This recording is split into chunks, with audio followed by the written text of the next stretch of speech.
আসসালামু আলাইকুম। আজকে চলে এসেছি খুবই মজাদার চটজলদি নুডলস রেসিপি নিয়ে। আমি এখানটাতে 3টা নুডলসের প্যাকেট নিয়ে নিয়েছিলাম। এটা ছিল ম্যাগি নুডলস। তারপরে নিয়েছিলাম একে পেঁয়াজ কুচি, রসুন কুচি, একটু গাজর কুচি। তারপরে নিয়েছিলাম আমি সাদা ম্যাজিক যে মশলাটা সেটা 1 প্যাকেট, আর 6-7টা কাঁচামরিচ কুচি। সাথে নিয়েছিলাম আমি এই যে মটরশুঁটি। এই 2টা উপকরণ দেওয়াতে কিন্তু টেস্টটা আরও বেড়ে যায়।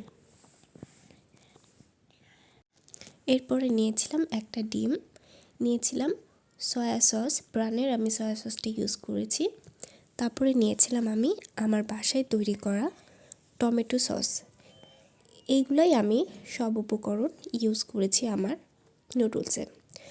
আমি একটা কড়াইয়ে পানি গরম করতে দিয়ে দিয়েছিলাম।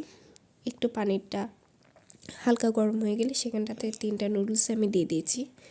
তারপরে যখন এটা সিদ্ধ হয়ে যাবে সেই অবস্থাতে আমি দিয়ে দিয়েছিলাম আমার যেই সবজিগুলো ছিল সেইগুলা। একটা বিষয় খেয়াল রাখতে হবে, সবজিগুলো কোনো মতেই কিন্তু আগে সিদ্ধ করা যাবে না বা আগে দেওয়া যাবে না। এটা অবশ্যই নামানোর আগ দিয়েই, নুডলসটা সিদ্ধ হওয়ার নামানোর আগ দিয়েই দিতে হবে, তাহলে কালারটা একদম সুন্দর হয়ে থাকে।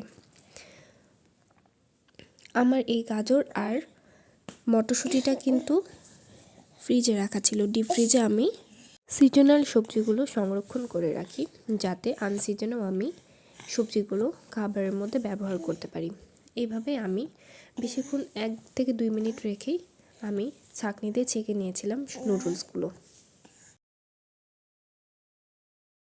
এই পর্যায়ে আমি একটি প্যানে সামান্য একটু তেল নিয়ে নিয়েছিলাম এবং তার মধ্যে একটা ডিম আমি ফেটিয়ে নিয়েছিলাম এবং একটু ভাজা ভাজা করে এটা তুলে নিয়েছিলাম একটা বাটিতে।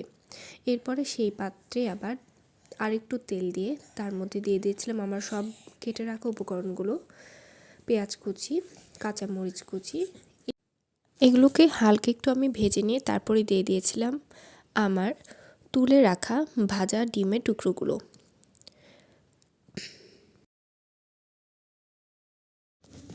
এর মধ্যে আমি ম্যাগি নুডলসের যে মশলা থাকে সেটা 1 প্যাকেট দিয়ে দিয়েছি এবং আমি আমার সিদ্ধ করা নুডলসটা দিয়ে দিলাম এই ভাজা ডিম এবং পেঁয়াজ মরিচের মধ্যে।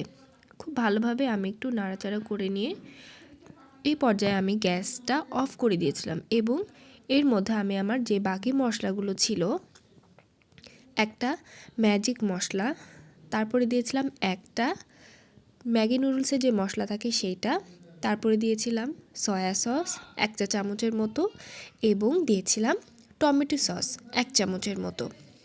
এখানে আমি কিন্তু কোনো এক্সট্রা লবণ ইউজ করিনি। আপনারা যদি কেউ মনে করেন যে আরেকটু লবণ খাবেন তাহলে সেটা ব্যবহার করতে পারেন। খুব ভালোভাবে নাড়াচাড়া করলেই তৈরি হয়ে যাবে সুস্বাদু এগ নুডলস।